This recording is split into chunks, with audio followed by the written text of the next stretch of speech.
Lads, we're back. We're back. Back again. Daniel, you were on time for the second half of the show. That's good. Oh yeah, I was the guest drop in the last one. Thanks. Yeah. Little Easter egg for everyone standing by. Yeah, but lads, I pulled the Ray Ferraro. What? Pulled the Ray Ferraro. Hey, if you're Ray Ferraro, then you know what. And then who's Doc Emmerich, me or Alex? I wonder. Which one's Eddie? Who feels it more? I don't know.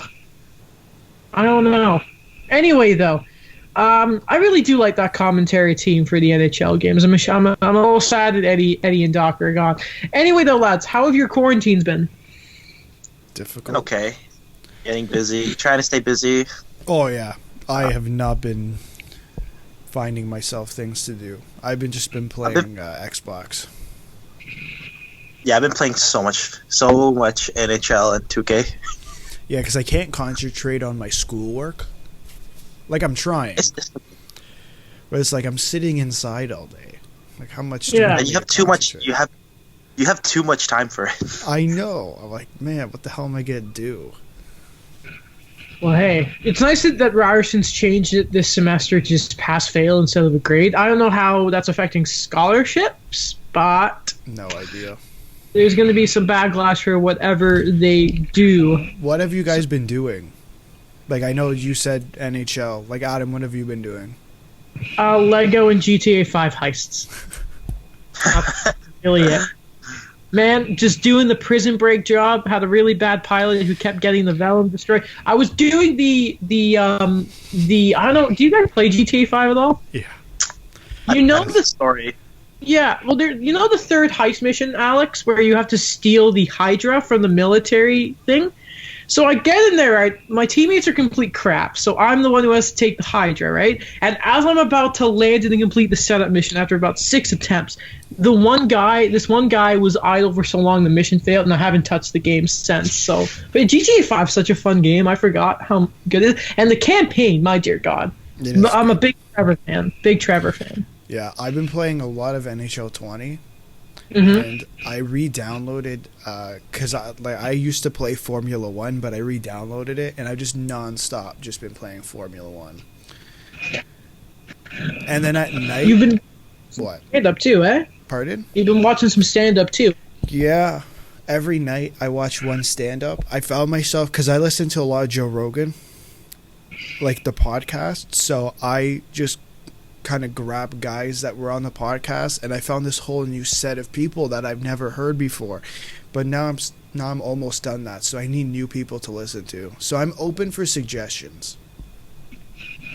The listeners should let you know. Please. I've given you a suggestion of Jimmy Carr. I think he's a British comedian. He's really, really funny, and his laugh is like a goose, and it's probably the best part.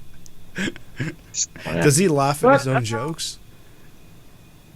A little bit. Oh, good. A little bit. I like that. I like that. He'll do a bit, and then like the audience will laugh, and then he'll just do. I'm not gonna do an impression of his laugh because I want you to experience it, but it's hilarious. Like you'll get a second wave of laughter just for his laugh alone. But anyway, lads, we should enter into the hockey, or not really hockey first. Let's talk about COVID-19. Unfortunately, the death toll has exceeded 30,000 as of I think today. I woke up, looked at Twitter for it. And also, I think it was as of yesterday, Ontario itself, which is, of course, where we live, has banned public gatherings of 5 people or more. It's getting more and more. Isn't this supposed to be the worst week for it, or next week is? No, that's the scary thing, is no one knows. No one knows. Like that...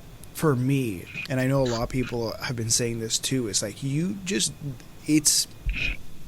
one knows where we are on the curve. So, like, it's a weird time. Stay inside. I know you had some bones to pick, Alex. What exactly is my first set of people, whoever the hell runs EB Games. And we had this, and I was supposed to bring it up. I forgot to bring it up. So I guess last week, I have here March 20th. So the day before would have been March 19th. So about 10 days. 10 days ago, Animal Crossing came out. Yeah, New Horizons, great game, by the way. Yeah. And then, so people were lining up. I saw the picture downtown Toronto, the one that is close to the EB Games that's close to Ryerson, just south of Dundas Street on Yonge. Yeah. People were lining up. I can imagine other EB Games were open as well. The day after, or a couple days later, this is the letter EB Games Canada sent out.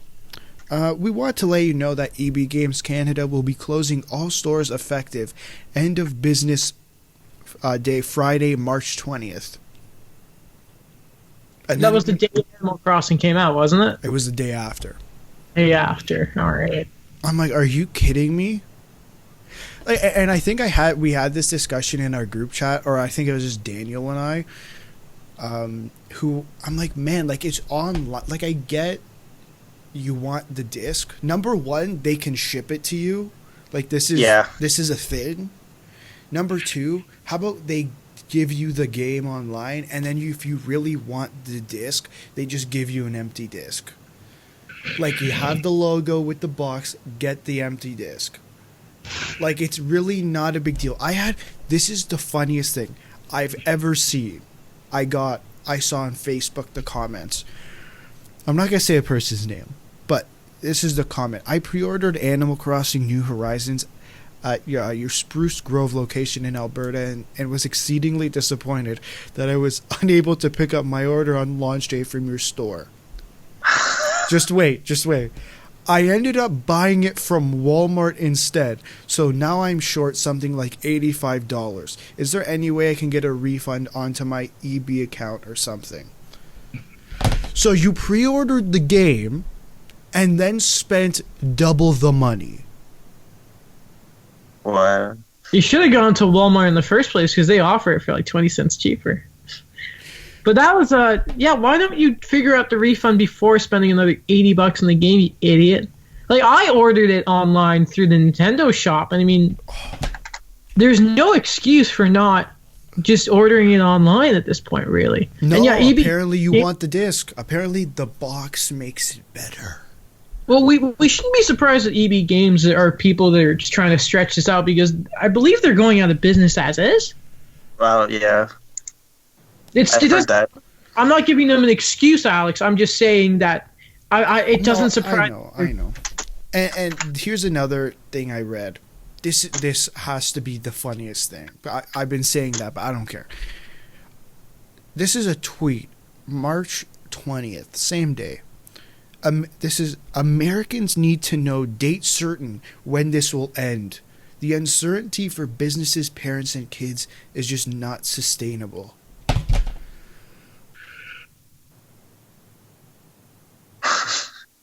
Alex has his. They can see. Oh no, you're doing a video for this episode, aren't you? Oh. It's a pandemic, man. What do you mean? What do you mean? you want to know when this will end? I don't know when this will end. The President of the United States doesn't know when this will end. I don't think he thought it was going to be a big issue, to be honest with you, Alex. Kind of swept it under the rug for a bit there. And you know what? I have one more thing to people to pick with. The people in the United States, or in the kids specifically, who are still outside and going to beaches. I mean, that picture you sent us. I hate you. We're going on week 3. I haven't left my house. Like, I haven't gone anywhere. Like, I've been going around the block for a walk every couple of days. I have not left my house to go anywhere since March 13th. And here we are, March 29th. I'd like to go outside eventually. Like, I'd like to go see people. I'm starting to see you guys right now. Yeah, no, I see. That's not what I mean, man. You know, like I know. I'm starting to realize, like the online classes, like are great and all. Like I get to stay at home, but when I'm sitting at home 24/7, Like, I'd like to go downtown. I enjoy going downtown to school. Like, I could have just gone to the middle of nowhere for school, but I decided to go to Ryerson because I like going downtown. And they happen to have a good program. Yeah. So stay inside. Let's just get this over. Because if we don't do it now, we're going to have to do it eventually. And then at that point, we're going to have to stay inside for even longer. Okay? So just do it. Daniel, Yes. how have you been feeling? I've been okay. Trying my best to maintain some sense of routine, but I don't know. I'm gonna lie. The sleep schedule's trying to. What day? Pardon? What day is it? It's Wednesday. No, I'm kidding. I know it's Sunday. No. I'm seeing a lot of those things online where people are posting things like, I don't know who needs to hear this, but it's like it's Saturday or it's Sunday. Man, like the day of the week doesn't even matter anymore. Honestly. I'm kind of just trying to get the schoolwork done. Like a lot of my stuff all got extended, but I don't know. Just want to get these things done, but trying to pace myself. Mm-hmm. Think about what other things need to kind of improve. It's kind of weird. I've been barely home when I'm at school because of all the stuff, and then now I'm always home. So it's like another adjustment period where it's like, okay, well, I went from one extreme to the other. Yeah. You mentioned sleep schedule. What are your guys' sleep schedules? What are they looking like now? I go to sleep Alex. at 1 a.m. and I wake up at like 10 or 11. Okay, that's not terrible. Daniel? Yeah. So there'll be days where I'll go to sleep at 10 p.m. and then wake up at 7 a.m., but then I'll take a nap midway through the day. And those naps, like my nap 2 days ago lasted 6 hours. Oh my god. Okay. And then I couldn't sleep the night. I don't know if it's just me, but like me just sitting here, like yesterday, I was sitting in my house all day just staring at a computer screen or a TV screen, like because I was doing work and stuff. And I'm like, it's like 3 or 4 in the afternoon, and I'm just wiped. Like I'm exhausted. Like even now, I've been staring at a computer screen since I woke up. I woke up at 11 o'clock. I took a shower. I've been staring at a computer screen since. I'm tired. Well, lads, shall we move on to the sports side of things quickly? Sure. Okay. Quickly, rest of the show. And just, I guess, one more little disclaimer that I think we should be doing anytime we talk about the virus, of course. Best wishes to anyone who is being affected. Of course, people keep the social distancing because that's the best way we can combat this pandemic. And of course, when we talk about sports and that now, we change gears here. Please don't think we're undermining it and we think sports are the most important thing because we know it's not, but we are a sports podcast and we hope to provide some form of escape for you lovely listeners. So guys, let's start off by talking about the fact that 2020 Tokyo Olympics have been pushed back to 2021. Yeah, that finally happened. Mm-hmm. That felt like it happened later than it should have. It seemed like it was in limbo. Like there were some athletes who were like, yeah, like Canada and Australia were the first. Was Australia or New Zealand? Australia, sorry. Canada and Australia were the first countries to officially say, like, we're not sending our athletes if it's going on the, I think it was July 24th is the start date. Like, we're not sending our athletes, and a day or two after, it was pretty much announced that Olympics are postponed. Whereas I think, from what I read, some athletes were kind of upset that it was canceled because it's so far away. Because, like, why you have to make this decision now? But I'm like, there's a couple ways of looking at it. Like, a lot of athletes who do Olympics, I was listening to, what's it called? The Athletic Podcast, the one they do every day. Now it's not coming to me. No. Oh, man. I'll check. Don't. The Lead. It's called The Lead. And they had an Olympian on talking about the cancellation, and she was explaining that most Olympic athletes are on 4-year cycles because, like, not everyone's Usain Bolt, not everyone's Michael Phelps, unless you are the best of the best, or you're you're in a sport like basketball, you're in a sport like hockey where you're playing during the year, most of the time, what are you doing? You're training. You're training, or you have to do, like, most of your money is, like, you know what I mean? Like, I understand that you're on 4-year cycles, and that fifth year could really screw something up, but there's a pandemic. Mm-hmm. I think an answer to a lot of our questions today is going to be there's a pandemic, or for the next couple months. I think that's fair. You know what, though? I think you said something interesting there. You brought up the mention that if it took probably a lot longer, this was in limbo. Daniel, what do you make about the fact that it seems like the IOC was a bit later compared to, it feels like a year ago at this point, but it's been a few weeks since all the other major sports leagues shut down the Olympics, waited until now to push back these Tokyo Games? I think it just goes with the progression of everything, that no one really took it as seriously as we are now.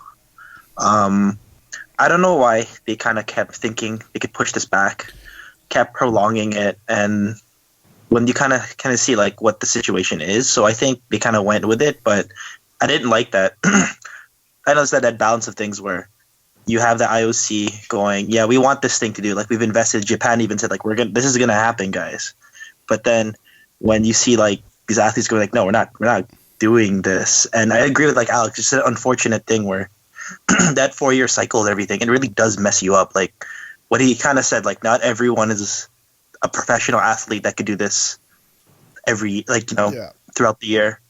And most of them don't have sponsorships. No, yeah. It's just the reality. But it's also the IOC. I think that was something I didn't bring up before. It's the IOC. They're going to push it as long as they can. Mm-hmm. I think I do agree with you guys, but to play devil's advocate, I think the level of planning and that goes into an Olympics, that I don't blame them actually for taking as much time as they did. I do give them kudos though for guaranteeing everyone who qualified for the Olympics their spot next year. Again, it's not perfect, as you guys saying, with the cycle, but at least those people who earned it, because Olympians are just another level of athlete. They literally train their entire lives. And I mean, at least with NHL players, they don't choose to, but they still have time to go to school and that. Olympic athletes, man, I don't think they have free time, period, some of those people. So, and I mean, you talk about Alex bringing up not having a lot of sponsors. Honestly, I can't name you the guy who won the gold medal at Vancouver for moguls. It was the first gold medal in Canadian soil, I think, for the Winter Olympics. I don't remember his name. Yeah, I know. Alex Bilodeau. Yeah, I know Penny Alexiak. I know Usain Bolt, Justin Gatling. I can't name you a lot of Olympians. Didn't Tessa and Scott win? Yeah, I think they did. But it's outside of the big names. I can't tell you who, like, besides Shaun White. I don't know a famous snowboarding Olympian, right? Outside skiing, I can tell you, like, Lindsey Vonn, and she's not even, like, elite. She was eight. Do you know Amazing Race Canada? I don't remember the guy's. He's the host. He was in the Olympics too.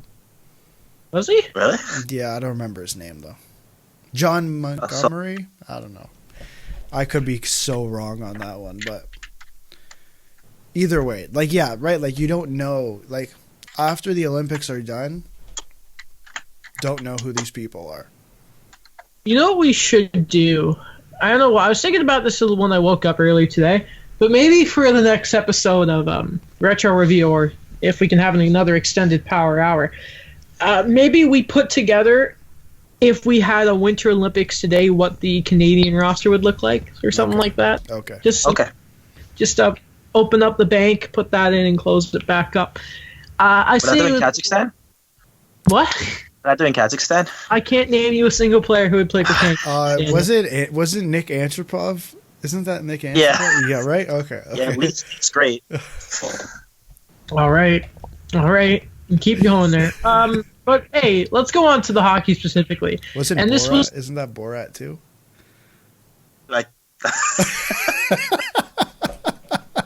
All right. I'm changing the subject now. We all knew this was going to happen, but the NHL Scouting Combine, the Bridgestone Award Show, because that's important, and of course the NHL Draft that was supposed to be in Montreal this year, have all been postponed. Sorry. Postponed. I practiced saying postponed 4 times earlier today, and I still messed it up. God damn it! But anyway, we're not surprised, lads. We aren't. We talked about this when we were doing our playoff formats about.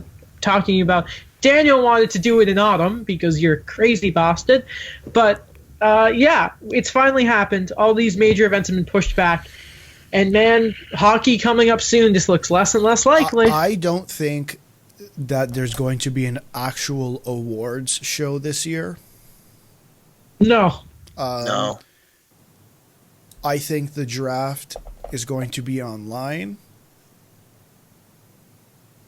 And I know that sucks for Adam because he was going to go to the draft, and it's in Montreal. But yeah, there's again, like I said, it's going to be my answer for most of the questions. There's a pandemic. Yeah. I think that's something they can do once things are more clear on. Okay, the curve is being flattened. This is kind of a better idea of when we're going to play. That's when they can say, okay, the draft's going to be here. I'm not, again, I don't know if you heard about this. They were talking about NHL teams are asking arenas about dates in August. Mm-hmm. No. Why? I think they have to keep options open. I know, but again, if you're playing in August, you're not starting the season October 4th or October 5th. So now, unless you have, I can see the NHL saying, okay, if we're going to play August, let's say the Cup Finals in August, you start in early November, and then next season, the time between the Stanley Cup Final, the entry draft, and free agency is shorter. Because now there's how long in between? There's 3 weeks? Maybe a month? If they're lucky? I think it needs to just cancel the season outright and the playoffs. Because you can't have free agents. Right? This year, yeah. Right? Yeah, that's what I'm saying. No way. Well, there's no way you can have it. No, let me finish. Yeah. Because there's no way that you can try and plan the rest of this season out. And I want to think about the players here, because you need to have free agency done before September. And that is because people need to move their families. That's probably the most important thing. Yeah. That they need to have. So I think we're finally. I hate to say this, but I think 2019-2020 season needs to just be lit up in flames. It's not. It's done. Yeah. It's over. Yeah, and also I think if the NHL does come back, I don't think they're playing in buildings with fans. No, not yet. Not even if they can come back. Not yet. Am I a bad person for actually really wanting to see that? I really want to see an empty arena game. I mean, it'd be interesting to see. But you would hear so much. This is a random fact, but there was one match before in wrestling. So I used to be a huge wrestling fan. So it was between Kurt Angle and The Undertaker. And Vince McMahon didn't like how that match ended. Yeah. So he reshot the match without any fans there. But he tried to use angles that you wouldn't see the chairs or the seats or anything. Do you mean he didn't like the way that he scripted it? He didn't like how the writers wrote the ending of that match, so he made the wrestlers go back into after the event was done to get the ending he wanted. Unbelievable. That's such a you could tell. That's such a Vince McMahon thing. I know, you can kind of tell though if you look really closely. There's no one in the stands. I thought you were about to talk about The Rock versus Mankind. where Mankind puts The Rock under a forklift of stuff. And another empty arena matches. Yo, those classic double days of Mick Foley and Dwayne. Speaking of WWE, did you guys see Rob Gronkowski's entrance? His first entrance in WWE? No fans. Got to be the weirdest entrance in the world. I'm gonna look it up. I think I saw like a 2-second clip, and I just thought to myself, no. It's so weird. All right, excuse if I don't get this muted in time. Hold on. It's got to be the weirdest entrance because there's no fans. There's no fans, and he's prancing around. And they did the same thing with Steve Austin. He's like, "Can I get a hell yeah?" And no one's in the crowd. Oh yeah, I'm just like seeing this now. What? How do you... What am I... Oh, no. First of all, it's got 10k likes, 2k dislikes, which, that's a... Oh, no. Oh, no! Oh, no! Is he dancing like... Oh, no, I'm not watching this. I know, it's so weird. It's when you go crazy with your created player. Yeah. Oh, no. Oh, can we go back to hockey, please? No. Oh, dear. We should probably talk about... Man, why did I watch that? Dear, it sounds like I think it was the second player for the Sens as well as 2 players for the Colorado Avalanche have apparently tested positive for the coronavirus. Luckily, they are quarantining themselves. Everything is going there, but it starts getting really, really real when players in the league we all love are starting to get affected. But what I really want to ask you about here, guys, what are your thoughts about how they're not naming the players? Oh, I've heard that. That's an issue. When you contrast the NBA and the NHL. I think it's okay. I don't. But it was very because we knew what was happening for Rudy Gobert. We just found out that he's fine and everything. Kevin Durant, I believe, had it or has it. Yeah, and 2 other Nets players. Yeah, but those were all kind of like there was Christian Wood who got it. He was playing for he plays for the Pistons. He's like, yeah, they released that and like someone had leaked it or something, whatever. And he hadn't told his mom yet. So his mom found out when all the reports of him getting COVID-19 leaked. That's bad. I don't mind not knowing who it is. I think this is a very different set of circumstances than a player getting, let's say, breaking a leg. Mm-hmm. Like we're talking about a disease here, man. Like we're talking about a pandemic. I was about to say, would we be talking about a pandemic? Yeah, like it's different. It's not the same thing. Like the same thing was happening in Europe too. Like players, soccer players were getting it, and it was kind of coming out. And then I think teams were just ended up confirming it. But I don't know if reporters are really going out of their way to confirm who the players are. I think there was a report that Nikita Zaitsev was one of the Senators players. It never got confirmed by the team. So at this point, I think it's still speculation. I don't mind not knowing. Like, I don't think it's any of our business. Oh, Daniel. I think at this point where there's so many coming out that it's not our business, but I think when it was like those really groundbreaking first ones, it was like in the public's interest to really know what's going on and what the source is. At the very least, I think now it's just kind of we're run of the mill now going like, yeah, these guys kind of have it, but as long as the measures are there to be like, okay, we're containing this, then I don't mind. Fair enough.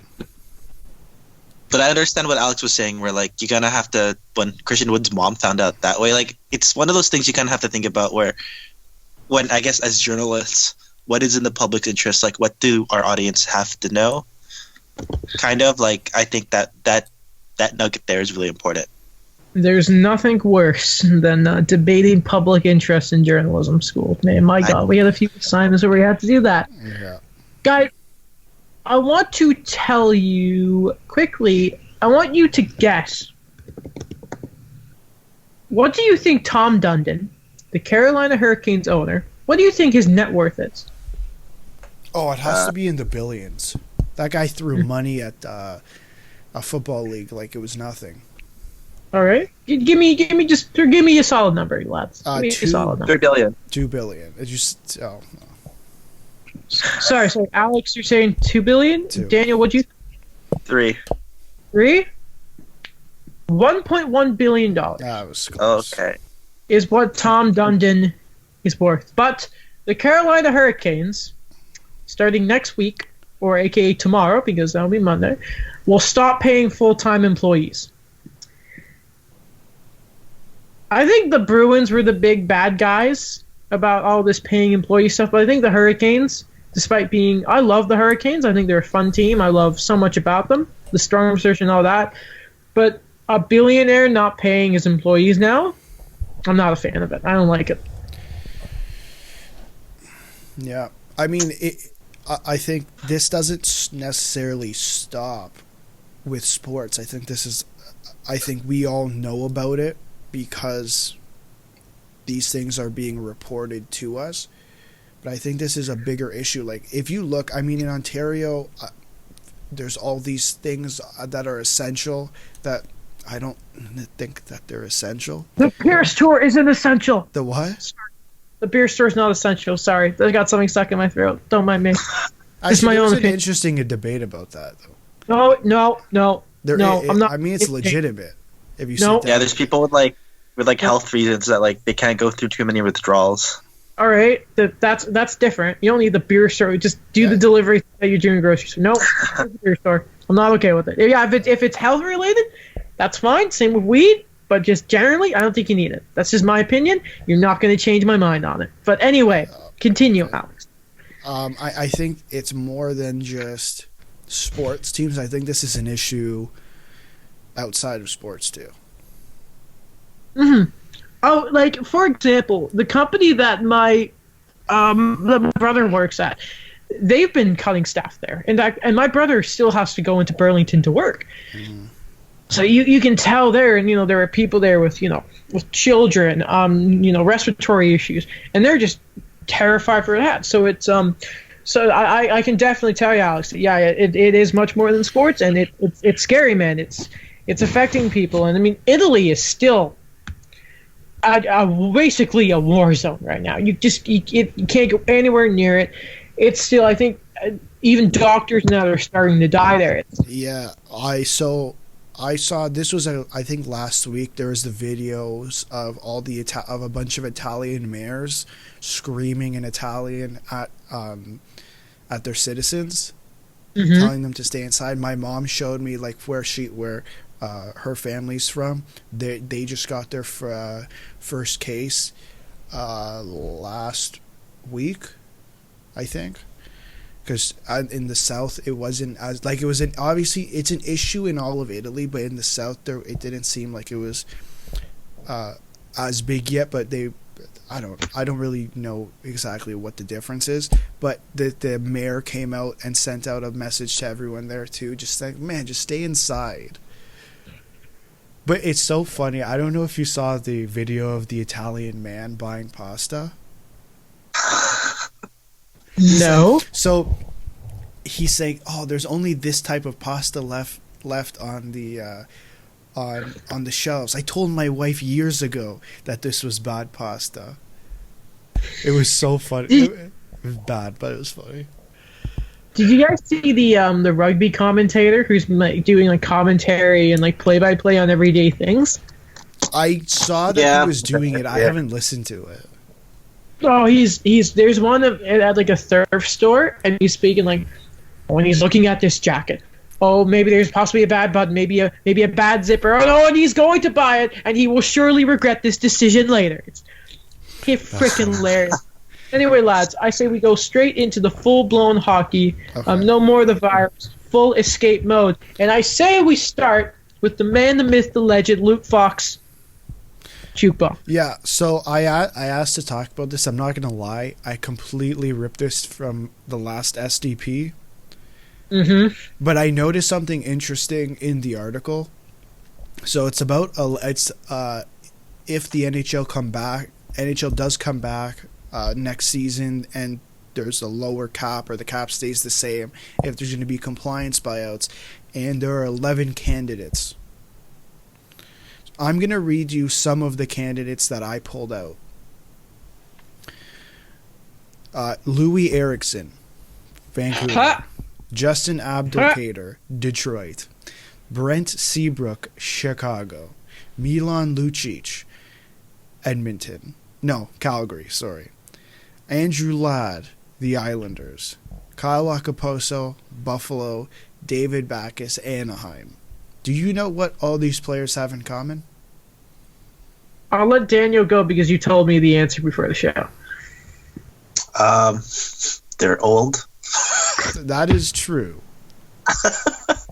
That is true, but that's not the answer I'm looking for.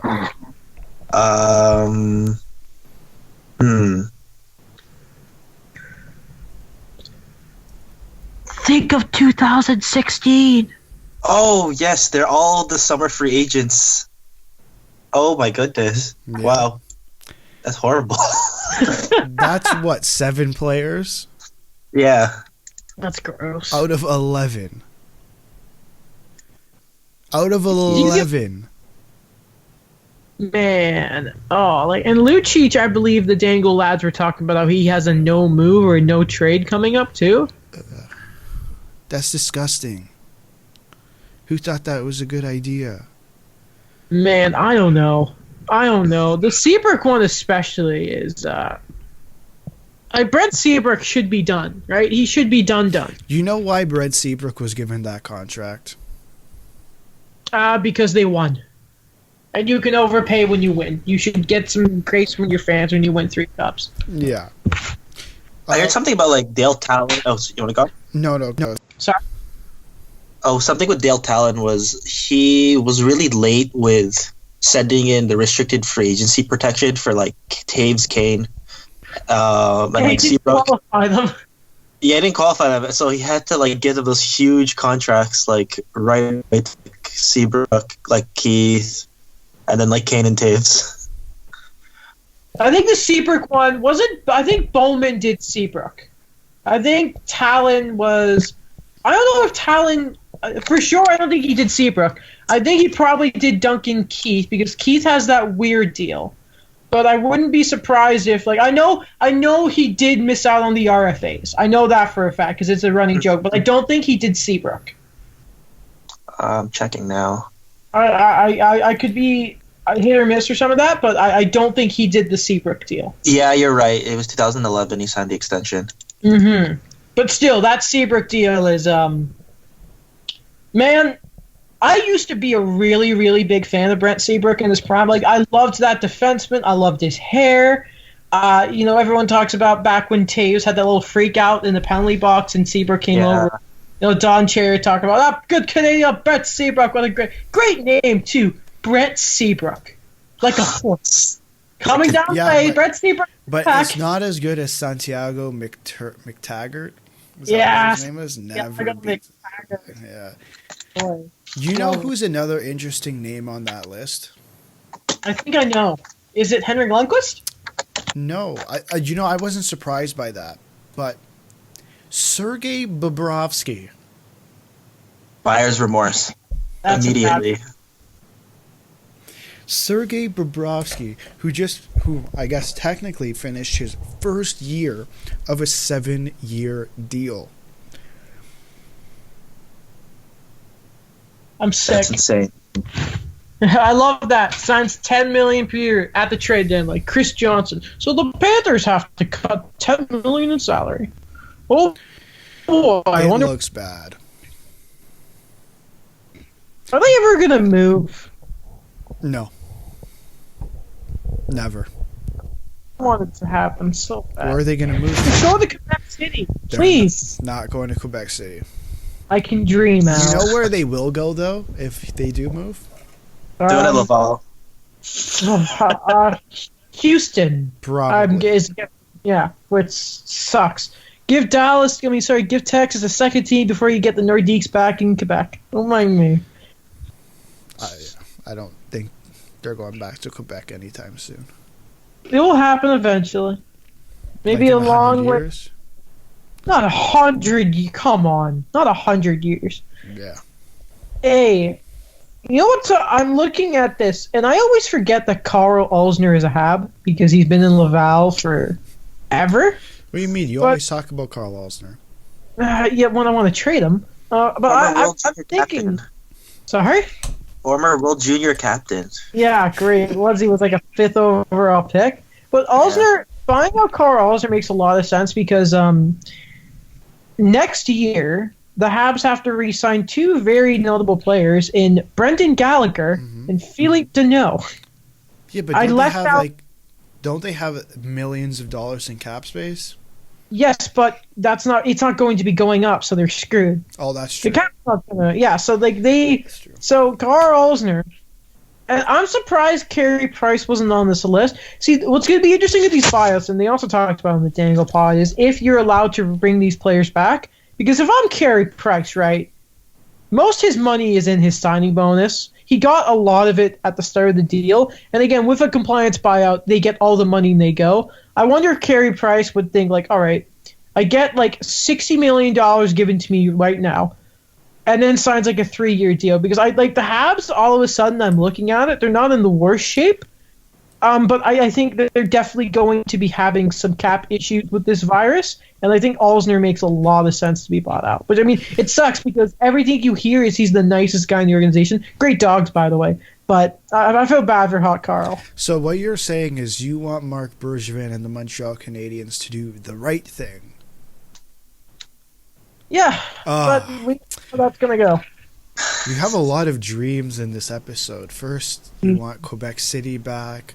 Now you want Montreal to do the right thing. Daniel, Do you need some fresh air? I think I do actually. I'm gonna go for a walk a little later. Daniel, any other sort of buyout guys that may not be on this list, but you could think about that the team might wanna. Also, we should mention David Backes is there at 1 year. I don't really see that happening, but it's there. I don't think the Ducks are going to. They're going to keep him. I got a good one if Daniel doesn't have one.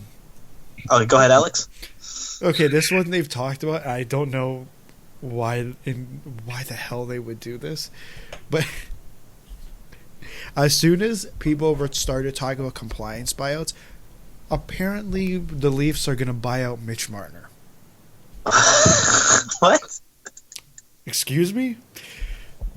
You're I going think to buy out Mitch Marner and re-sign him. I want to ask you guys about that because if there's a few teams I think of that might be in trouble with this, with the virus effect, with COVID affecting the cap. Yeah. I think of Buffalo, I think of Tampa, and I think of Toronto. So if these compliance buyouts come out with the cap, it's probably going to stagnate. What do you think Toronto and Kyle Dubas do? Oh, Lord. I don't know if a compliance buyout is necessarily on the table for one of the big four because I think you look like for me it's like okay the big four are who Nylander, Matthews, Tavares, Marner, like the forward core, right? Like obviously there's Riley, obviously there's Anderson, but everyone talks about the big four being those players. Do you necessarily have to trade? Do you have to buy one of them out and say, okay, your wife, like, what you're gonna sign? Who are you gonna sign for less? The obvious. I don't know. Do you answer, like? the obvious answer for me is Mitch Marner. Wow. This is a hard one. But again, he still has Darren Ferris as his agent, and he has some people around him who probably aren't saying, "Yo, you know what? They've treated you really well." Like, no, like that's just not happening. You can buy him out, but what are you going to get him at for cheaper? That's the issue. Mm-hmm. I think once things settle down, which I don't know when the hell that will be, but do you look at trading someone? Probably. And who's You don't think you could work around it? Oh. Like, Like Andreas Janssen, Kasper Kapanen. Oh, You get rid of those I think guys. one of those guys were gone either way. Mhm. Because they were talking about a couple KHL guys coming to the NHL, and I think it was like Alex Barbanov or something. That's one of the guys. I don't remember the other guy off the top of my head, but like you're bringing in another guy who you're taking a chance on, like you did with Ilya Mikheyev or Zaitsev or Ozhiganov. Nikita Shoshnikov. As I list the names, my voice gets lower because I realize it's just. You're probably gonna have to trade another forward. It depends on what happens with the cap, to be honest. Mm-hmm. I mean, I think the NHL, if they are going to lower the cap, which is a possibility at this point, because to be honest, the NHL makes a boatload of money, and probably most of their money during the playoffs. At the end of the year and during the playoffs. Just one quick thing I wanted to mention. Nikita Soshnikov, technically, Stanley Cup champion. That's true. St. Louis. On St. Louis last year? I thought he was in the KHL. He played 5 games for the Blues last year, 11 with the Rampage. Didn't play a playoff game, so his name won't be on the cup, but he's going to get a ring. So just a quick thing. I know he's been with the KHL this year for Ufa Salayet Ukele. 48 points in 58 games played. Sorry, say that name again? Ufa Salavet Yulev. Oh, good enough. I don't even know what the team is. Yeah.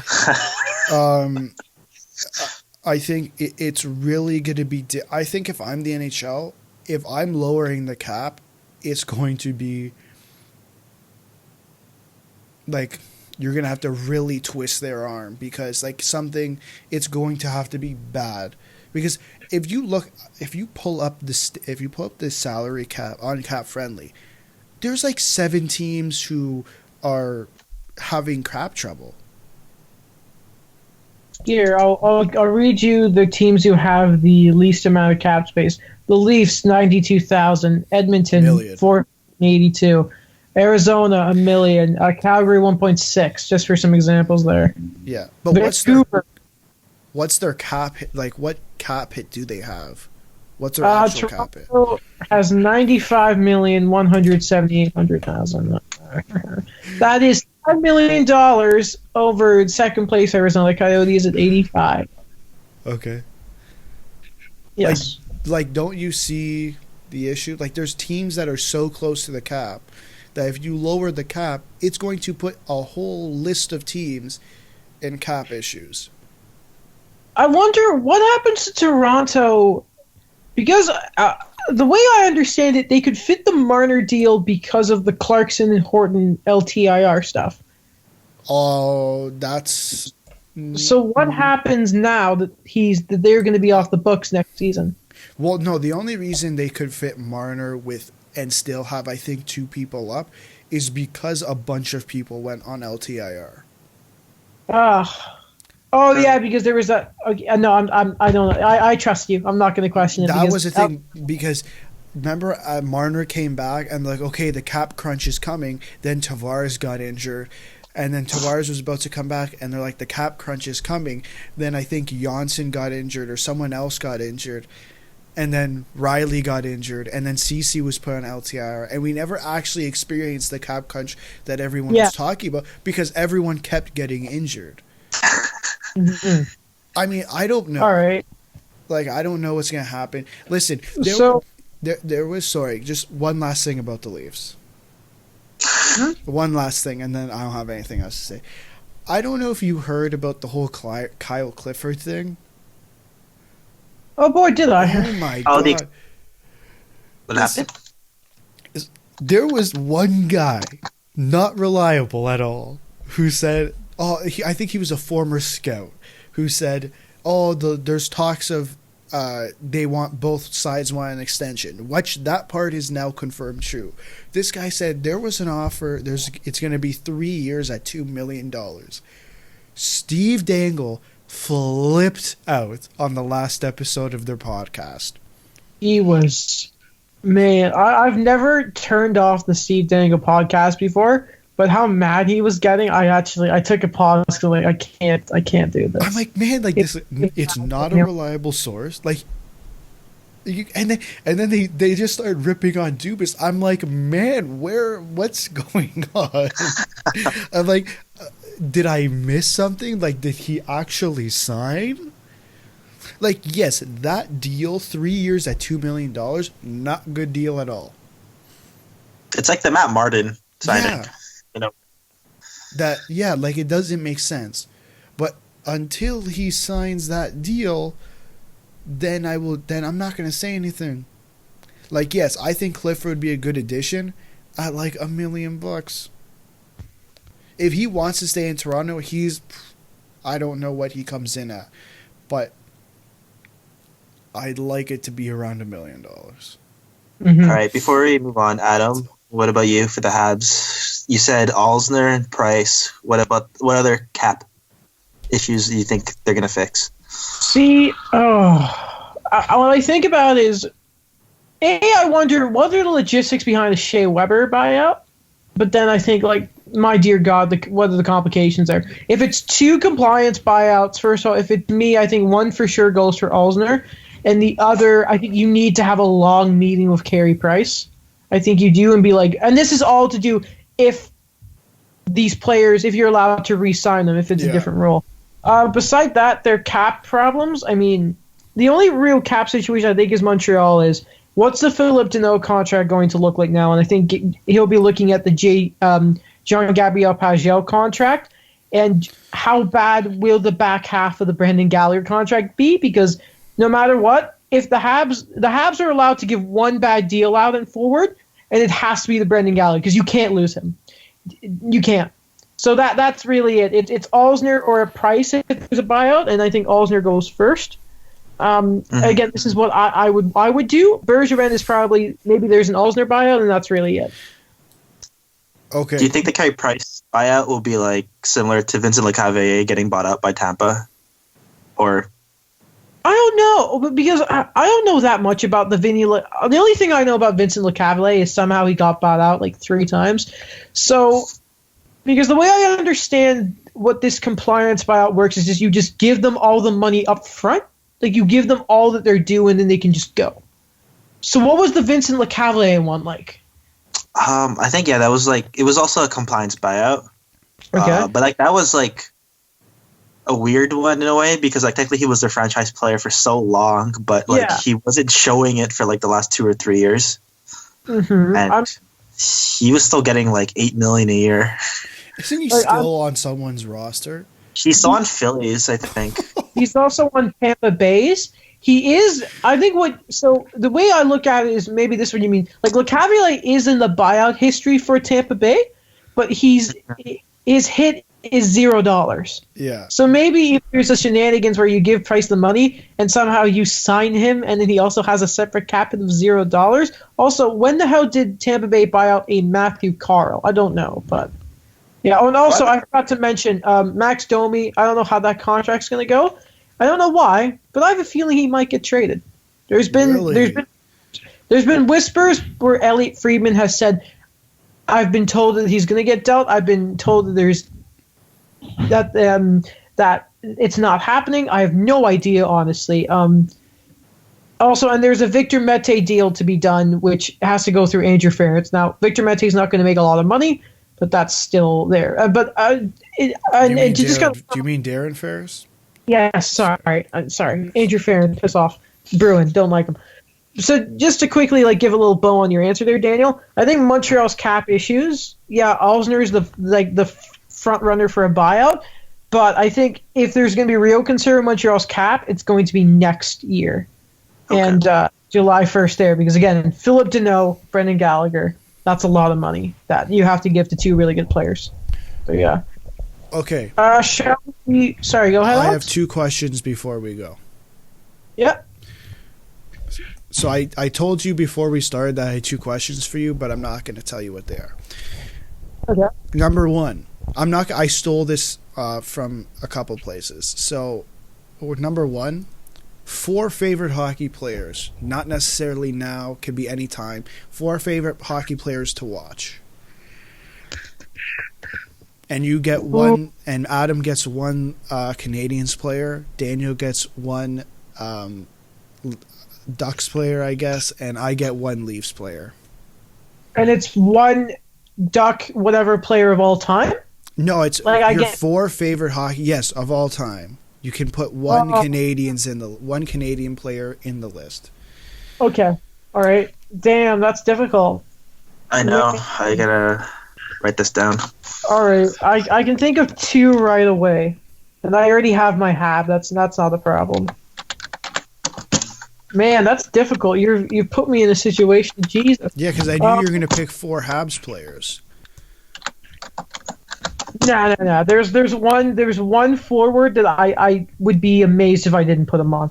All right, I have my 4. Okay. I'll go last. I have to find my 4th. I'm thinking of my 4th one. Okay. Mm-hmm. I'm assuming you have your 4 already, Alex? Yeah, kind of. All right. Wow. Damn. Wow, that's tough. Those are tough, man. Actually, I'm going to replace this one player with this guy. Wow. Damn. So 1 Duck for Daniel. That's tough. I'm guessing he's going to put... See, I was going to put a goalie on my list, but I'm like, no, I can't do that. When you said 4 favorite players, I immediately put Price and Wall right away. And then... Well, yeah, don't come that up. One player. Boy. Is there a limit on goalies? No. No? It doesn't matter. You're going to put Marty JSGR? Only one. You can only put 1 player from your favorite team. Okay. Do you want me to go first? Yes. Okay. Number 1, Austin Matthews. That's my Leafs player. Yeah. Mm-hmm. Number 2 is Sebastian Aho. Not the defenseman. Just to be clear, not the defenseman, the Carolina Hurricanes forward. Number 3, it's got to be like all mine are current players. Obviously there's players from before who you can put, but for me it was just like, man, like this is just a completely different game even if you go back. Like I was thinking for me it was like, okay, I'm going to put Phil Kessel as my Leaf because like, man, like that's how I started watching hockey when Phil Kessel was a Leaf. So, but it's not the same hockey. So Matthews, Aho, Ovechkin, and Elias Pettersson. Oh, yeah, he's pretty nasty. All right. Am I good to go with mine then? Or do you want to go, Daniel? Have you figured it out? You go, Adam. Okay, so number 1, my Hab. Even though he's not a Hab anymore, I want to give credit to him as a Hab, and that's PK Subban. When PK Subban was at his best, I don't think there was a more electric player that I've ever seen play. Look up his Game 7 goal versus the Bruins in 2014. The moment he gets out when he gets out the box and Eller gives him the puck, the Bell Center goes. You'd think they'd score there. And then when he goes in, makes the move, and scores on Rask, it is unworldly. And it's just the amount of love I have for PK Subban, not only as a person when he's down in the Children's Hospital, but just how fun he was to watch, the personality, the big shot. There's just such a special place in my heart for PK Subban. Number 2, I have another defenseman, probably my favorite defenseman of all time. Again, this is a guy who isn't the best anymore, but at peak, there was no one I love to watch skate more than Erik Karlsson. The famous pass to Mike Hoffman, of course, is one that comes to mind. I love how he was the one guy who never skated backwards because he wasn't good at it, but he was such a good skater forward that you just couldn't beat him. And also, he has the best hair in the league, and damn, does he look good in a suit. Number 3, I have Patrick Kane. Best hands in the league. I don't care. That's shootout goal versus Minnesota. Oh, like 12 stick handles and 2 feet. Oh, he's so good. And my favorite player to watch ever. I watch highlights of this guy all the time. His shootout goals, his ankle breakers, him taking down Shea Weber when he was a Pred is amazing. That's Pavel Datsyuk. My dear God, the Magic Man. There is no one. I said Kane probably has the best hands in today's game. Of all time, it's Pavel Datsyuk, without a doubt. And takeaways, Selkies, I love Pavel Datsyuk. Awesome. Cool. All right. My 4. Number 1, Jean-Sébastien Giguère, of course. Backstopped the Ducks their cup. Was their goalie for a long time. Really showed. I don't know. He was synonymous with the Mighty Duck, even when they won as the Anaheim Ducks. Had those stops later on in his career with the Leafs, but the way I watched him in his prime, that was, I don't know, he made the All-Star game once. He should have made it at least 3 times. He had one season, went 36-10. Number 2, Martin Brodeur. We talked about this in a previous episode. I think he's the greatest goalie ever. I know we've had that debate, but he had that hybrid style. Backstopped the Devils to how many wins, even when they didn't have that trap system anymore. Number 3, Marc-Andre Fleury. That one was since the World Juniors. That was following his career up until now. I'm still a big fan. He's the only reason why I like Vegas. And number 4 is Thomas Caberlet. Oh, Thomas Caberlet. I actually had to think about this one for a while because I always thought this guy was going to be a Leaf forever. But then I remember when he got traded to Boston, I was I like that he got his cup in 2011, but that was a bittersweet moment for me. But I realized this guy made 4 All-Star games, 2 when the Leafs were actually competitive, and 2 other All-Star games when those were the dark days. Yeah. When Alexei Ponikarovsky was on the first line. Your third best scorer was Matt Stajan, and Caberlet was just a consistent guy. You know what? You say Thomas Caberlet, and I think a lot of people, when he was in Toronto, him and Brian McCabe, underrated. I don't think people in this city. I don't think people appreciated them as much. Everyone looks back and sees Sundin, I think, and McGillney, Gary Roberts. I mean, the team also don't have to say. Yeah. Don't want to repeat it. Not very good. Mm-hmm. What was your second? My second question. So we've gone pretty much almost 3 weeks without sports now, and we probably won't see sports for a while. Oh, except for WWE and MMA, because they're just trying to be cool. What would you do to get sports back right now?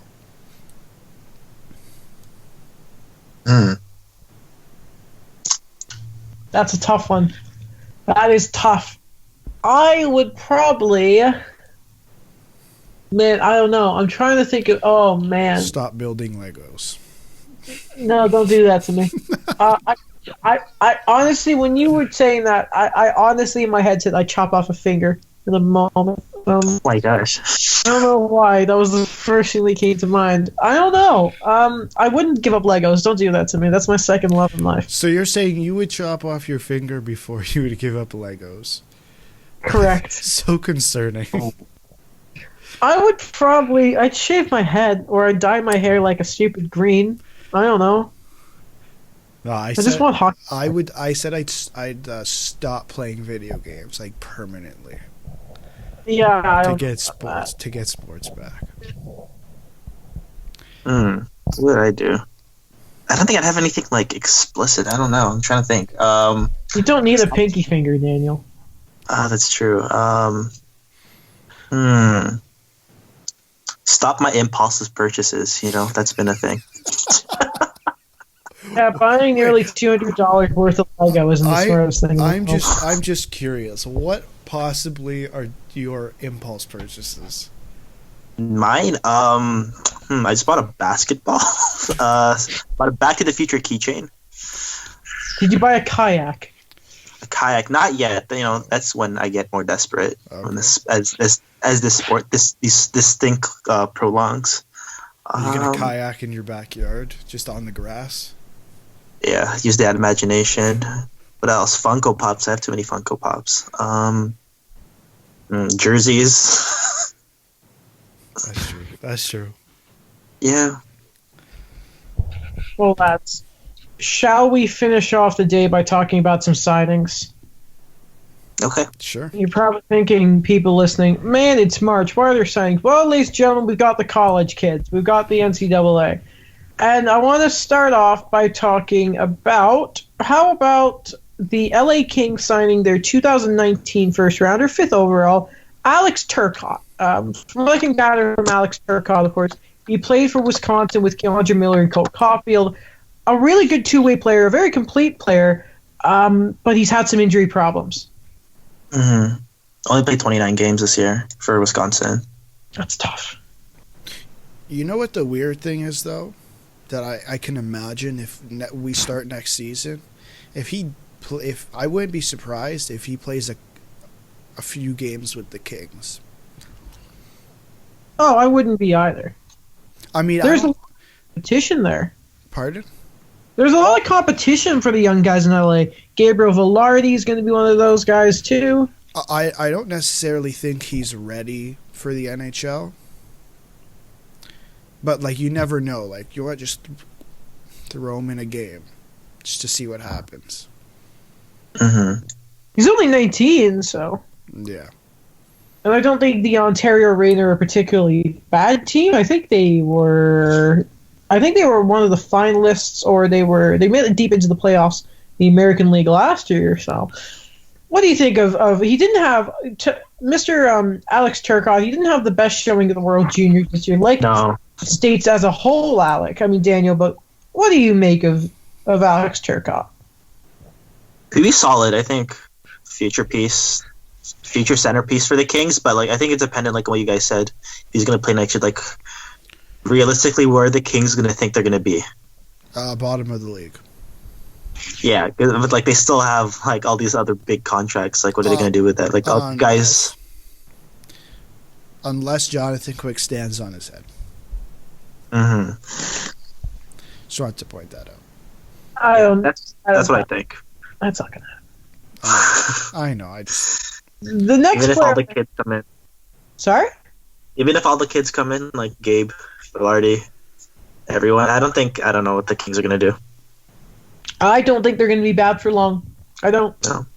I don't. It's just a problem of how good are Kopitar and Dowdy going to be at the end of it. And, man, Drew Dowdy's a weird dude. But anyway, I want to go to the Eastern Conference, and I want to talk about the guy who, of the 2018 draft, was probably the sweetest person ever. This man was one of the three first-rounders that the Rangers selected in 2018. Leaves Wisconsin. He was supposed to report to the Wolfpack in the AHL, but of course the season happened. This guy is actually kind of like Brent Burns and Dustin Byfuglien, a.k.a. he was a forward who's been turned into a defenseman. He's big, he can skate. I'm, of course, talking about Keandre Miller. I like him. I like him a lot. This guy gonna play AHL next year, but I think it's really what they want. He's a defensive prospect. He plays on the left side. Right now, you look at the Rangers' left side, I think that's one of their weak points. Mm-hmm. Their right side is pretty good. Trouba, D'Angelo, and Adam Fox. Those are some good players. Mm-hmm. No complaints there. Meanwhile, the ghost of Mark Stahl is still on the left. Yeah, their left side, they have some good guys. I'm looking on their Cap Friendly page. Obviously, Keandre Miller, as you brought up, Matthew Robertson, who's playing in the juniors, and I'm gonna butcher his name, but I'm gonna definitely try. Libor Hadjic. 22. Oh yes, that guy. That's from the McDonough trade. Yes. So they have guys there. I think this is just another one of those guys who okay, man, this is just part of the rebuild. crazy to think how the Rangers were able to assemble all of this, like get all these assets so quickly. Yeah, they're another team that's not going to be bad for too long. Like, they're not even that bad. Mm-hmm. Like, they were making a push. Yeah. What's really weird is I was just scrolling down, and what's a bit of a mess for them is they were going to get a bit more cap relief next year because the Dan Girardi buyout goes down from 3.6 to 1.1. Of course, never mind, because Kevin Shattenkirk is going to be hitting them for $6 million next year. That's tough. And somehow they are still having a $0 cap hit from Brad Richards. Ladies and gentlemen, that's another weird one. Moving on, though, I want to talk about two guys, actually, for Calgary and why I really, really like this. Connor McKee and Colton Pullman. Now, McKee is a bit of a late bloomer. He's got some top four potential, a mobile guy. Now, Pullman is, of course, related to Tucker from Winnipeg, and he's the other side of the coin. He's more of the safe two-way guy. And I look at this, guys, and I think this is Calgary doing a very good job. They're covering their bases because Brody, Hamonic are both UFAs, and, of course, if they leave, they also have Derek Forbort and Eric Gustafson, but who knows if they're going to stay, so they keep these two young guys as some more insurance. I really like Calgary doing it here. Yeah, I mean, you pretty much said it all. They're really just covering themselves. Like, you look, I think they were a team that earlier in the year we were talking about, okay, what do they do with Hamonic and Brody? Do they trade one of them? Do they keep both of them and kind of do what Columbus did and stack up? I mean, they did end up stacking up, but that was kind of due to injuries. See what happens. We'll see what happens, I guess, moving forward. If any of them come back, I think someone has to come back. I think it would not look good if all four of them left. But like you said, like, these are just guys, like, are they going to play NHL games next year? I mean, they could. I think so, yeah. I feel like it's going to be like the Justin Schultz situation when he signed with Edmonton, where he's like this really highly touted NCAA guy, and then it's just knowing how to kind of balance their minutes, because like that guy was thrown into the fire in Edmonton, and they had no defenseman, and then he just came from, where'd he go? University of, it's the same one as Jake Gardner's. It's Wisconsin, right? You talk about Justin Schultz, eh? Yeah, I think like he just, yeah, Wisconsin. Yeah, it's like, and that's why I feel like it's like the same situation in Calgary. If they lose all these guys and then they push these NCAA guys that like technically they've played against bigger guys for the 4 years. Right. How much do you like ask out of them? Like, because you don't want that Justin. Like, best case scenario, Adam Fox. Like, worst case scenario is like, I don't know, Jimmy Vesey. I was wondering how long it would take us to bring up Jimmy Vesey. I won't lie to you. The last real notable guy here, and this is a player I'm very interested in talking about, Daniel, because you're a big Ducks guy, and that is Trevor Zegras, 9th overall. Excited. Yeah, last year's draft, and here's just a bit of background on him. He is a centerman, high hockey IQ, and it's not very surprising to hear about this, the IQ kind of players. He's noted as a very good playmaker, and this is a quote from Sam Cosentino, Sportsnet resident draft expert. Quote, think Patrick Kane in terms of puck handling and playmaking, end quote. And this is another centerman to go into the system, a guy like Sam Steele. And, of course, this guy's a bit older, but Ricard Raquel is there as well. Daniel, I look at Trevor Zegras and I see he's a bit of a smaller guy, 5'11". I think he's only 175 pounds right now, but he's an example of the Ducks continuing to get younger and faster. I love it. Everyone, when they were like talking about what would these picks kind of go through now and like who's developing, I kind of felt this guy was like a blessing for the Ducks. He dropped to 9th. Everyone's saying he should have gone top 5. I'm excited. One of the other centers, like you mentioned, like the Ducks are kind of like loading up on that center position. Like Getzlaf's getting old. One other guy that kind of like complements this is like Isaac Lundestrom as well. He's probably going to be like a top 9 guy, but one of those really solid guys that can move around the lineup. But like Trevor Zegras, I think he has star potential, all-star potential at least.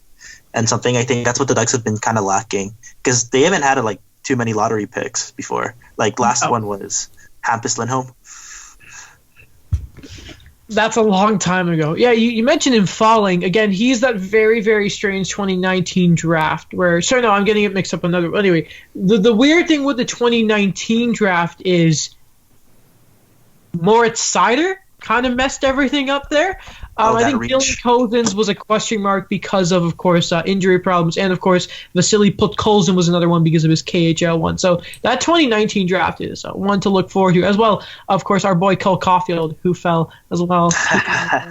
I'll never forget. What about you, Alex? Trevor Zegras, a lot of praise from a lot of people here.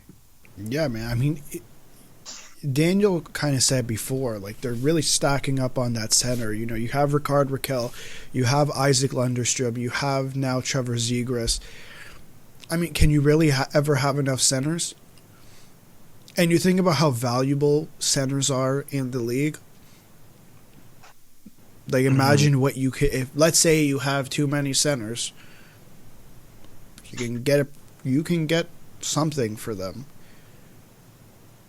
I agree.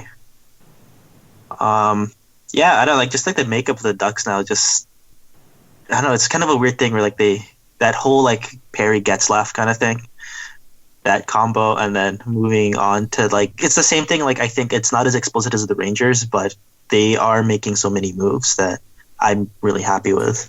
It seems like there's a lot of teams in the league now who are actually doing a good job at. I don't like. We don't know yet about how they're going to develop, but it seems like they've done a good job at drafting so far. Like like you look at the bottom 5 teams in the league right now. I'm going to pull up the standings. I mean, the obvious teams that come to mind are obviously Detroit.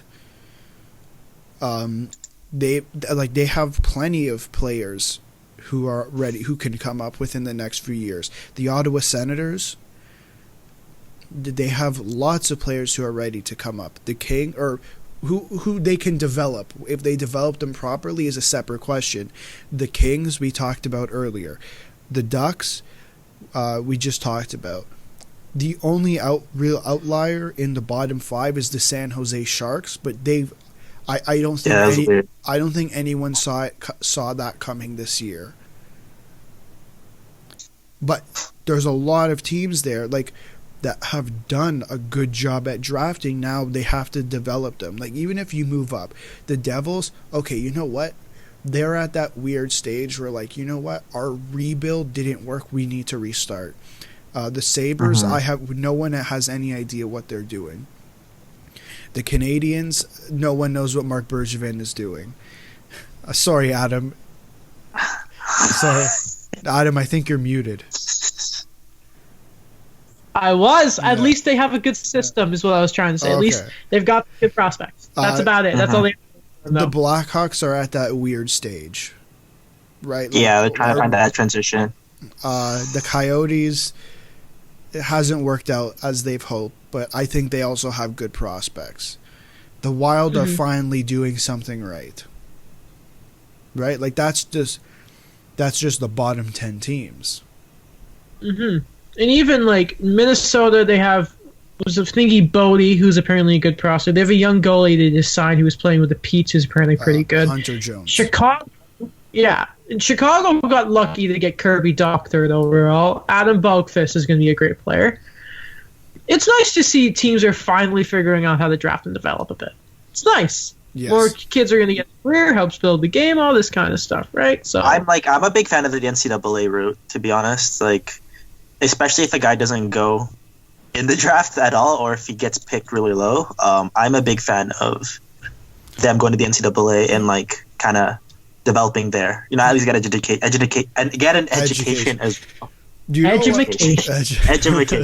You know what I think a lot of people underrate? Like, I think a lot of people underrate the NCAA route simply because they're coming out. How old are they? They're 23, around there, yeah. 22, 23, 24. And you think about when players are in their prime, and right now it's been getting younger and younger and younger. So when you come out of the NCAA, people expect you to be in your prime. I think that's the issue, and I agree. Like I think it's a good route too. Like there's players who've come out of college and look good. Like we talked about Adam Fox earlier in the episode. Dante Fabro. Right, Dante Fabro. Like there's players who have come out and said, you know what, it's a legitimate route. But I think a lot of people expect these young players when they're signed, especially at 23, they expect, okay, we need you to be superstar level. Well, give me 2 years, right? I think that's an issue for some people. For sure, like how we said, like the bar right now is like Adam Fox, like how he came out of the NCAA, and I don't know. It's like there's like even like those guys that they develop into like solid role players, but nothing like I guess like all-star level, like Zachary Acton Reese on the Penguins. I think like that comes to mind of one guy that did the NCAA, wasn't drafted, but like he's solid. I don't know, like even now we're talking about like Cole Caulfield. I think he's going to be great. I know Habs guy, but I think that was really a solid pick and great decision on him to stay in school. I get nervous with NC. You guys are right. It is a good route to take, and it's underrated. I think another little factor about people getting nervous about the NCAA is, we talked about Adam Fox, and you mentioned a little bit earlier, Daniel.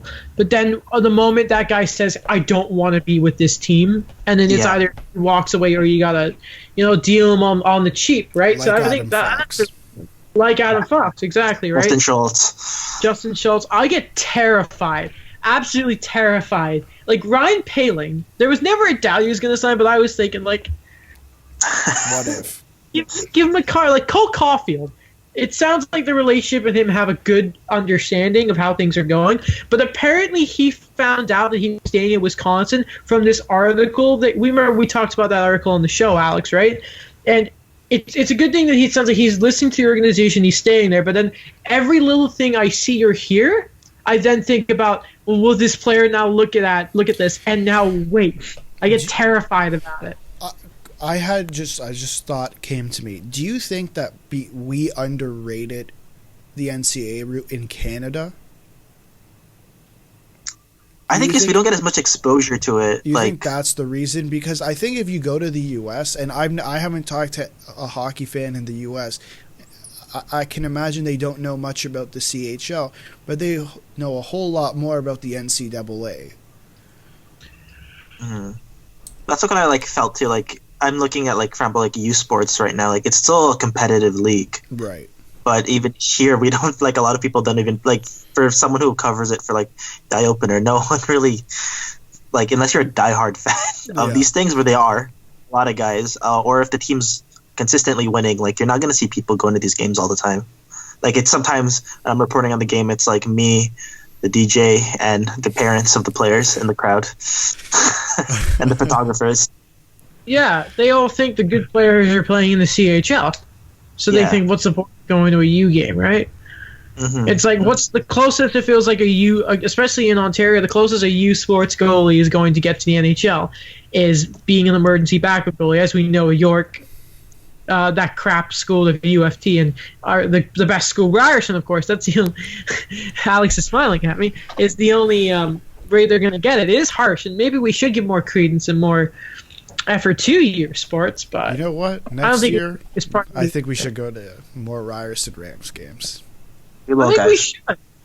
I don't know if I should say this, but at the same time, it doesn't feel like universities have either put the most stock in. Ryerson's not focused on the Rams. They're focused on their law school right now, as an example, right? So I don't see them. I think there has to be effort from the school as well.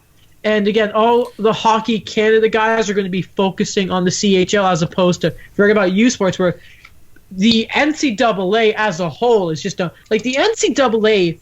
You could argue, in a sense, it's bigger than the NHL, especially in the States. March Madness, college football, is all bigger than the NHL. It depends on the hockey, sport. I think it's big in the U.S., but it needs more. Hockey's not as big as those two, but it needs more exposure, I guess, here in Canada. Frozen 4, I watched it last year. It was amazing. It's great hockey. Yeah. Man, Caden Primo, Habs prospect goalie, goes nuts whenever it's on. Loves it. Yeah. It's massive there. And maybe that's also the fault of it's also another fault to the Canadian system that or just the NHL in general that like there needs to be like more stock into the NCAA, just so we can. I mean, obviously the NCAA has its own problems. Many problems. Pay your athletes. Yes. That's an argument for another day. Just because I do have to go. I need to help my mother with some work stuff. Great son. I know. Well, she did buy me a thing of Lego, so I sound like I'm 10 years old, but I could care less. Make fun of me, people. I like Lego more than I like you. I'm not saying that to you two. I'm just saying to anyone who wants to make fun of me. There's two more signings I want to talk about, but these are a European player and a Québécois. First of all, of course, I want to talk about Raphael Lavoie, who fell a bit during the draft. Second round, 30th overall to the Edmonton Oilers, of course. He split time with the Halifax Moosehead, got traded to the Chichimi Sanguines. I know I didn't say that right. He signs with the Oilers, a center prospect, a right-handed shot. Yeah, man. I like him. Real junior boy. Yeah. Great name. Raphael Lavoie. Former Moosehead. I have a soft spot for the Moosehead. Jonathan Drouin, Nick Ehlers, Nathan McKinnon, best player in the world. Zachary Fucale. No, wasn't he a Rampart? Was he? I guess he played with McKinnon and Hold on. Oh, he did. Yeah, sorry. He only spent one season with the Ramparts. I'm silly. God, remember, there's a list of Habs backup goalies and man, Scrivens, Tokarski. Alex Bucali's playing for the Solar. Sorry, he's playing for the Orlando Solar Bears right now, which is the best name in all of hockey. Finally, I want to talk about a player who's near and dear to my heart, and that is Jesse Ylönen. Now, he is a Habs prospect. I'm just getting all the info up right now. He is born October 3rd, 1999. That is 5 days before I was born. Second overall in 2018, 35th overall, second rounder. He has played in the Liga for the Pelicans, which is a fantastic name. This year, 20 years old, 22 points in 53 games played. Sirion, please go away. Which sport? Oh my God. Ignore that. He's been a guy people have looked at, and he's probably one of the most lesser-known Habs prospects. He honestly has top 6 potential. He was supposed to be playing in the Laval this year, but everything kind of went up in the air. And now, but he has signed his entry level with the Habs. He is a part of the future. He's Finnish, and I love him, even though he was born in Scottsdale, Arizona. Yeah. He dominated the World Juniors 2019 for Finland. Yeah, he was part of the Finnish team that won gold. He got a gold. Yeah. Yeah. We talked about him. This must have been a while ago, I guess. Or it feels like we talked about him 3 years ago, but we talked about him before, right? When we were talking about what players the Habs have to sign, he was one of the names that you said it was a must sign. Yes, it was. There's the guys like Cam Hillis, Samuel Oud that were question marks, but yes, Jesse Ylönen was one that wasn't even questioned that he was going to be signed. Okay. Yes, I like him. Put him on a line with one of the other Finns, like him, KK, Lehkonen, or Joel Armia. That's your second line right there. Yeah, exactly. You love to see it. And plus, the Pelicans. What a great name. How do you do screen share? I want to show you the Pelicans jersey, because it's seriously just it has a giant pelican on it, and who doesn't love a good pelican? Not New Orleans. I'm kidding. Wow! Out of nowhere, throwing the jabs. I think I didn't get that joke. Am I missing something? The NBA team, the New Orleans Pelicans. Oh, okay. Yeah. I'm looking at the jersey right now, Adam. I like it.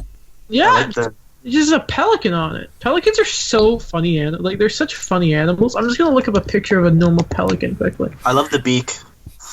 Yeah, they're funny. They're just funny animals. This is when you know the podcast has gone too long. No, man. There's no they're such funny looking birds. Before we get to the nitty and gritty. Man, did Petey the Pelican befriend a stray dog? And it's like a golden something and a pelican. How do you screen share, guys? I don't know how to explain this to you. Bottom right. Share. Can you see my screen? No. Okay, how does this work? Start sharing. Can you see go. it? Look Yes, at this. sir. That is a Wow, picture of the mountains. I love the water. Look at that. And while I have you, Still actually, the picture of a mountain. hold on. Ignore my YouTube homepage. For anyone watching the video, we are currently staring at Adam's homepage. Hold on. Let's just currently. Sponsored by Oreo. Hold on. Just listen to this, please. Listen to this.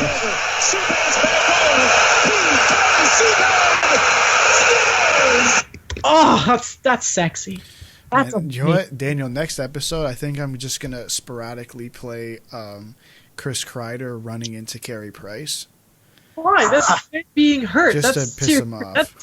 But did you hear the noise when PK gets the puck? Oh, No, I didn't. beautiful. Anyway, I think that's everything for today, ladies and gentlemen. Yes, it is. If Thank you, you guys. enjoyed this episode, like, share, subscribe, no matter what. If you're listening to iTunes, Spotify, YouTube, wherever you have to continue listening to this podcast, show how much you love it. Go ahead and do it. Let us know who are your favorite players of all time. Let us know what you love about the show. Let us know how much you love me, because I'm obviously the best. And how much do you love Pelicans? Check out the show's Instagram as well as its YouTube page, all of our social media as well as my YouTube channel. And let us know, because obviously, I think this Wednesday, are we going to try and do the Moneyball episode again?